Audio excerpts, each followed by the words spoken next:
When you're traveling, you want to capture photos that make your memories last, but you don't want all of your photos to look the same with the same basic poses, subjects, and cheesy faces. So here's how to take travel photos that don't suck. If you're new here, hey guys, I'm Indigo from the Indigo Sahara travel blog, where we help travelers just like you make your dream trips a reality through budget trips and destination guides. I am also a travel photographer. I've worked with brands like Google Travel, Amazon, YouTube Shorts team, Best Western, and more. So I think it's safe to say that I know a thing or two about taking good travel photos. And I want to share 15 super easy travel photography tips that you can implement even as a beginner. These are super easy, like you don't have to have fancy equipment to use these tips and to take better travel photos. You can start using these tips today to take better travel photos on all of your trips. Starting with number 1, get to know your camera. Regardless of if you have a $10,000 camera or just your iPhone, you can take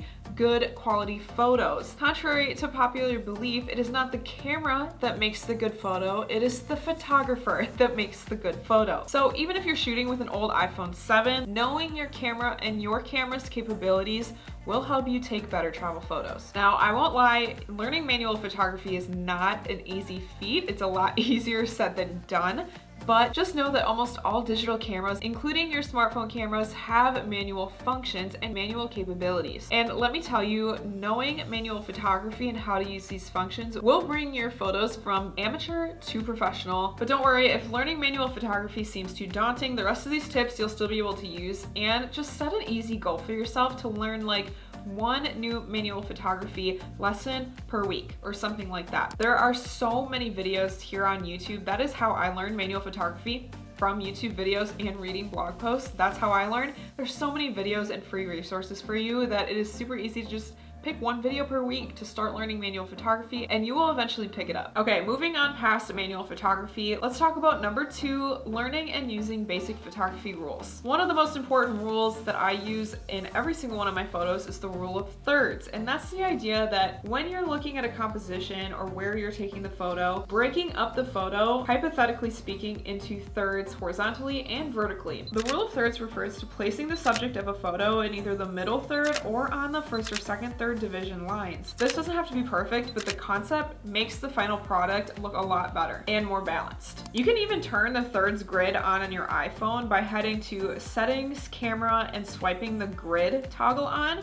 and that way you'll literally have those hypothetical thirds lines on your camera screen when you're taking a photo, so that you don't even really have to think about the rule of thirds. It's just right there for you. All you have to do is place the subject in or on those lines. Another important rule is framing. Framing refers to the quote-unquote frame of the photo. It's almost like placing the subject of a photo in a picture frame without an actual picture frame. Framing draws the viewer's eyes right to the subject, creating an appealing sense of harmony, balance, and symmetry. Speaking of which, another important rule and a tip that you can implement today is the use of leading lines. Like framing, the use of leading lines leads to the subject of the photo. Leading lines are simply objects in the photo that are linear in nature and lead straight to the photo subject. Some great leading line examples for travel photography may include roads, fences, hiking trails, or beach shores. And finally, another easy important photography rule is the rule of symmetry. This is one that you've probably heard a lot, even in math class growing up. You've heard about symmetry, you know what it is, and that is the balance of a photo. When a travel photo is symmetrical, you should be able to fold the printed picture into identical halves, or almost identical halves. Again, it doesn't have to be perfect, but even just thinking and considering symmetry is going to make a better travel photo. And travel photos especially will rarely be completely symmetrical, because when you're going to a destination, you know, nature's not always symmetrical. It's not usually symmetrical. There are gonna be different trees on either side of the photo on your hike, or there are gonna be different crowds and people. Nature is not usually symmetrical. So again, this is just a rule to consider. It is not one that you have to perfectly follow, but just thinking about it and keeping it in mind when you're composing a photo is going to help make your photo look better. Okay, moving on from these basic photography rules, let's talk about tip number 3, having a distinct foreground, midground, and background in your photos. Again, you can probably recall the difference between foreground, midground, background just from your elementary school art classes, learning about them. So I'm gonna skip the definitions and go straight to the point. If you add a foreground to your travel photos, it will give your photos more depth, making the photos look more eye-catching, professional looking, and entertaining overall. A few of my favorite ways to add foregrounds in travel photos is by using flowers or foliage as the foreground, using different props that fit that destination as the foreground, or simply taking the photo from a lower angle using the ground or the road as a foreground. Number 4, don't overuse portrait mode. Yes, portrait mode can be overused, and if you're Gen Z, you're probably like, duh. But contrary to popular belief, portrait mode does not automatically make your photos look more professional, at least not to professionals themselves. This is because the blurred background that portrait mode creates, which is also known as bokeh or bokeh in the photography world, I say bokeh, but I've heard it pronounced both ways, is meant to draw attention to the subject of the photo. And while bokeh is excellent for portrait photography, hence the name portrait mode, the purpose of travel photography is also to bring attention to the landscapes around the subject. So knowing when to blur and when not to blur is a key indicator of non-beginner photo skill level. In a sense, by blurring out the background of your travel photos, you're keeping your viewer from actually seeing that travel destination. Now, this is kind of personal preference, and I personally love bokeh. As you can see, like just this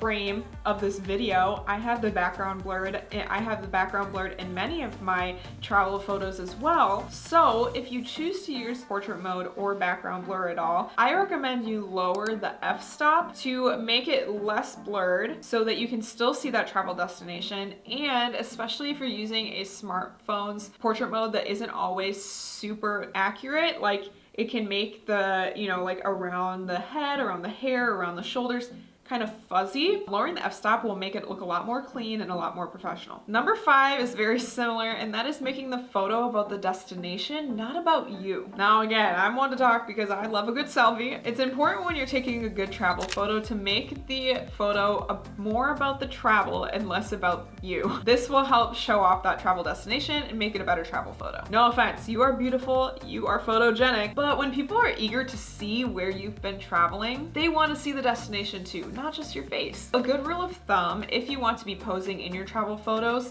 is to take up 10% maximum of the photo, leaving that rest of the 90% of the photo for the travel destination. Number 6 is to avoid touristy poses. Touristy poses are probably the most obvious way to determine whether a travel photo is amateur or professional. And I know this is easier said than done because posing in photos can feel kind of awkward if you aren't used to doing it. So here are some guidelines. If I were you, I would avoid touristy poses like jumping, awkwardly standing and smiling in front of a popular photo op, too many peace signs, thumbs up. Instead, opt for more subtle poses that are more natural, such as walking, running, dramatically looking off into the distance. This one sounds cheesy, but it works, trust me. Running your hands through your hair, blocking the sun with your hand, holding a prop. I'll talk about that later. And if you want a list of more easy travel photo poses, I do have a list of them in a blog post, so I'll link that in the description. Number 7 is to tell a story through emotion in your photo. In other words, show, don't tell your viewers what you were feeling when you were in that destination. Are you on a secluded beach in Bora Bora? Show how relaxed and calm you feel. Are you in the windy cliffside of Ireland? Show how serene and fearless you feel. Are you at the Eiffel Tower in Paris? Show how regal and classy you feel. Match your facial expressions to the feeling that you felt when you were there. Add emotion. Now number 8 is to add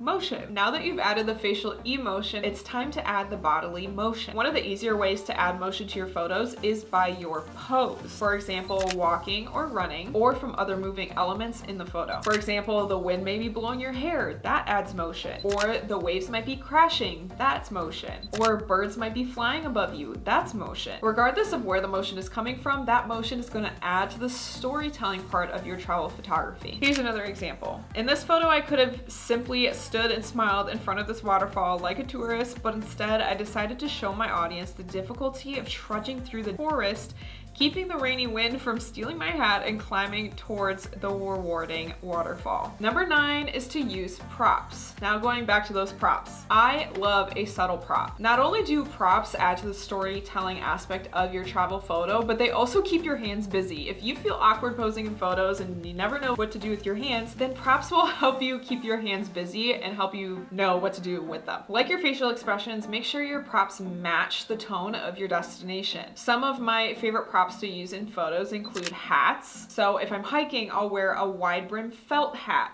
Or if I'm at a beach, I'll use a straw beach hat. Or maybe I'm somewhere more casual, I'll wear a baseball cap. You get the idea. Also, jackets and coats can be an easy prop because you're probably wearing them anyway. You can throw them over your shoulder, you can hold onto your collar. Blankets are another good prop, whether you're sitting on it like having a picnic or you're bundling yourself up in the snow with a blanket. Beverages are a super easy prop. Perhaps you're drinking out of a coconut at a beach or drinking a hot cocoa après-ski. Likewise, food makes a super great prop, especially if it's particularly photogenic or Instagrammable food or a food that is specific to that destination. Books and magazines make great props. Basically, your props can be very easy. They don't have to be anything extravagant, but they can add a lot to the photo and keep your hands busy at the same time. Number 10, don't crop out your hands or your feet. This sounds obvious, but trust me, once you start thinking about it and seeing it in pictures, you'll realize how often you weirdly crop out just your feet at your ankles or just your hands. It can happen a lot without even thinking about it. So that's just another easy tip to keep in mind, to either keep all of your body in or crop it at your waist. You get the idea. Number 11, don't be afraid of bad weather. Travel photography is not always rainbows and sunshine. Sometimes it is, but definitely not always. We do not have control over the weather, especially on trips, and while it can be a bummer if you're at a beach and it's raining the whole time, use it to your advantage. Don't be discouraged by clouds, rainy, or foggy weather. Sometimes the so-called bad weather will actually give your photos a more mystical, inspiring haze than the sun ever could. Plus, clouds do take away unwanted harsh shadows on your face, so often clouds can be some of the best lighting for photos. I think the majority of travel photographers would agree that some of their favorite photos were probably taken in bad weather conditions, whether a miscellaneous rainbow popped out and they got to take a photo of it, or it was just hazy and mystical. I think this is a really underrated travel photography tip. Number 12 is to avoid crowds. Again, this is easier said than done because we don't have control over who is visiting these tourist destinations at what time, but waking up before sunrise or for sunrise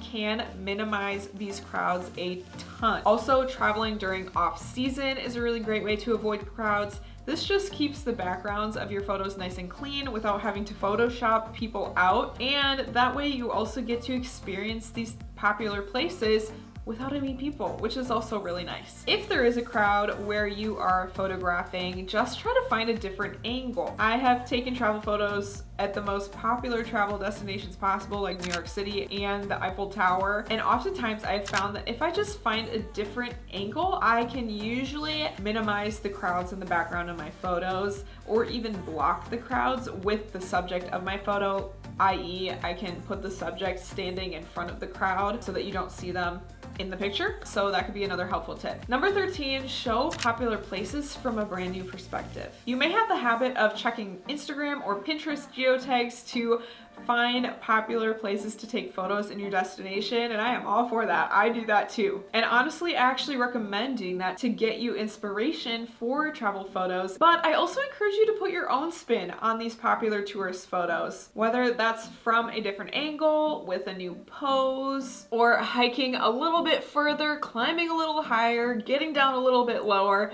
just to give your viewers a fresh perspective at that spot. Number 14 is to use professional editing software, such as my preferred software, Adobe Lightroom and or Adobe Photoshop. Note that you should only edit the photos to enhance the colors to make it look more realistic and like what you saw in person and how vibrant it was and exciting it was. not to distort or change them. So here are some quick beginner travel photography editing do's and don'ts. Do's: alter the hues as long as they're still realistic. Adjust lighting only as needed. Adjust saturation and contrast as you wish as long as the photo still looks realistic. Straighten the photo's crop, looking for the horizon for guidance. This is a huge one. Photoshop miscellaneous objects and people out if you need to. And for don'ts, don't oversaturate the colors until they look grainy. Don't undersaturate the colors until they look gray. Don't add too much detail or texture, making it look unrealistic. Don't change the exposure significantly, if any. This is where knowing manual photography in your camera is really helpful. And definitely don't edit your body. You look good just the way you are in that photo. And lastly, number 15 is to invest in professional camera gear. Investing in professional camera gear can feel like a huge, expensive step for photographers who are just starting off. However, you will eventually need to take the financial plunge someday if you want to get serious about your travel photography. I personally love and use my Canon 5D Mark IV camera body, which is the camera body I'm using right now, and I have a variety of Canon travel lenses that I use on a daily basis, particularly my 35mm prime lens. That happens to be my favorite right now, but I have a variety like telephoto, zoom lens, and wide angle lenses as well. Of course, camera gear is not cheap though, so for years, i.e. the first 4 years of my travel photography journey to be exact, I used a budget-friendly Canon Rebel series camera body, and it worked great. I had professional jobs with this camera body. And for more cheap camera equipment, I have a blog post going over all my budget-friendly recommended travel camera gear, so I'll link that below, as well as some of the best camera lenses for travel and explaining all the different types of lenses and why you would want them for different travel scenarios. So I'll leave that blog post below as well. I hope these beginner travel photography tips were helpful in teaching you how to take travel photos that don't suck. I know that if you implement these tips that your travel photos will be fantastic. If you want a little bit more inspiration, definitely give me a follow over on Instagram, where I post all of my travel photos as well as different travel tips and destination guides. And of course, let me know if you have any questions in the comments below. Other than that, I will see you in next week's video. So for now, ciao.